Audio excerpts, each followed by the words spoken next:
పుట్టుకనిది చావునిది బతుకంతా దేశానిదంటూ తెలంగాణ ఉద్యమమే ఊపిరిగా జీవించిన మహాకవి కాళోజీ నారాయణరావు వివక్ష ఎక్కడున్నా వ్యతిరేకించి అణచివేత అన్యాయాలపై ధిక్కార స్వరం వినిపించిన ఆయన జీవితం ఎందరికో స్ఫూర్తిదాయకం. ప్రజల గొంతుకగా బతికిన కాళోజీ నారాయణరావు జయంతి సందర్భంగా స్పెషల్ స్టోరీ. తెలంగాణ తొలిపొద్దు కాళోజీ ప్రజల గొడవను తన గొడవగా భావించి ప్రజా సమస్యలను తన కలం ద్వారా ప్రపంచానికి చాటి చెప్పిన మహాకవి.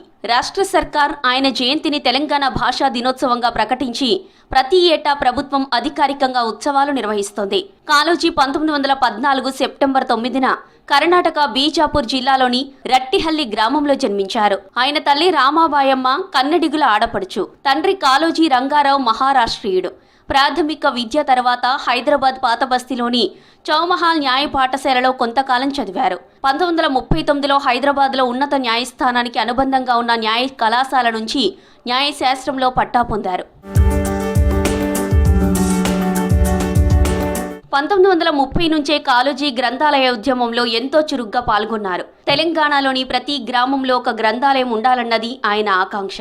సత్యాగ్రహోద్యమంలో పాల్గొని 25 సంవత్సరాల వయసులో జైలు శిక్ష అనుభవించారు. నిజామాంధ్ర మహాసభ, హైదరాబాద్ స్టేట్ కాంగ్రెస్తో కాళోజీ అనుబంధం విడదీయరానిది.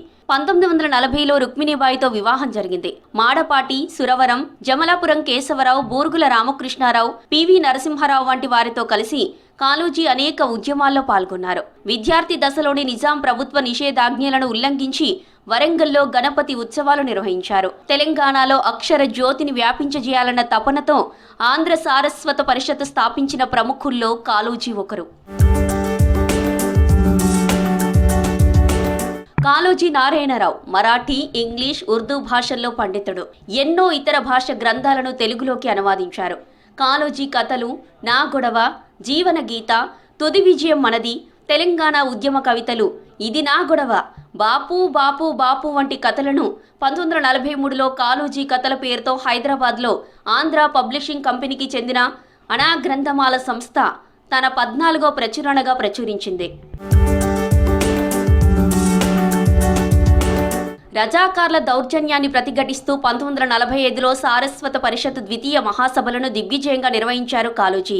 వరంగల్ కోటలో జాతీయ పతాకాన్ని ఆవిష్కరించడానికి ప్రయత్నించినందుకు ఆయన నగర బహిష్కరణ శిక్షకు గురయ్యారు. స్వరాజ్య సమరంలో పాల్గొని ఉస్మానియా విశ్వవిద్యాలయం విద్యార్థులు బహిష్కరణకు గురైనప్పుడు వారిని నాగ్పూర్ విశ్వవిద్యాలయంలో చేర్పించి ఆదుకోవడంలో కాళోజీ కీలక పాత్ర పోషించారు. 1953లో తెలంగాణ రచయితల సంఘం ఉపాధ్యక్షుడిగా ఎన్నికయ్యారు.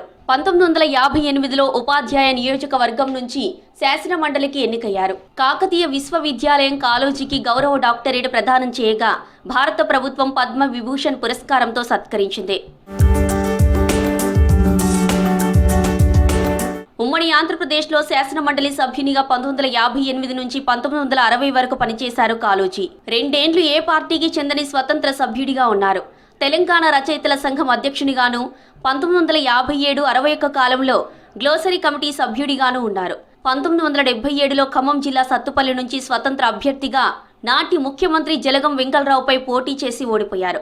హింస తప్పు, రాజ్యహింస మరీ తప్పు అంటూ సామాన్యుడే నా దేవుడు అని ప్రకటించిన కాళోజీ 2002 నవంబర్ 13న తుది శ్వాస విడిచారు. ఆయన పార్థివ దేహాన్ని కాకతీయ మెడికల్ కళాశాలకు అందించారు. కాళోజీ నారాయణరావు పుట్టినరోజు సెప్టెంబర్ 9ను రాష్ట్ర సర్కార్ తెలంగాణ భాషా దినోత్సవంగా నిర్వహిస్తుంది. భాషా సాహిత్య రంగంలో విశేష కృషి చేసిన వారికి కాళోజీ సాహిత్య పురస్కారాన్ని ప్రదానం చేస్తోంది.